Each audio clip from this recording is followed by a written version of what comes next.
میں اٹھا تو ایک حیرت انگیز منظر میرا منتظر تھا۔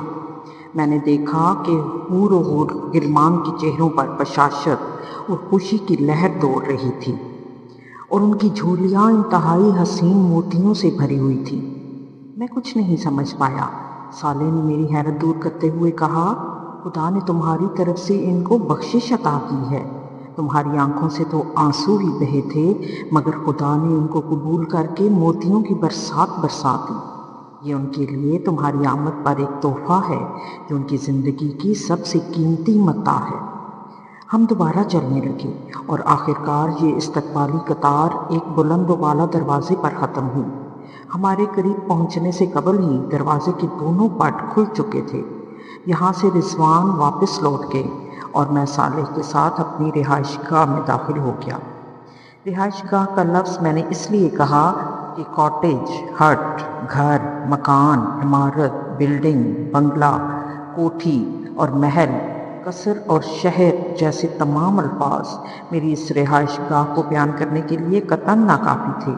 یہ تا حد نظر پھیلا ہوا ایک وسیع علاقہ تھا جو سرسبز پہاڑوں، ان پر بنے فلک بوس محلات، ان کے دامن میں میلوں پھیلے باغات، ان کے نیچے بہتی ندیوں اور دریاؤں کا ایک ایسا مجموعہ تھا جن کے بیان کے لیے شاید الفاظ تو وہی ہیں جو میرے ذہن میں تھے، مگر ان کی حقیقت، ان کا حسن اور ان کی شان و شوکت ایک بالکل مختلف چیز تھی۔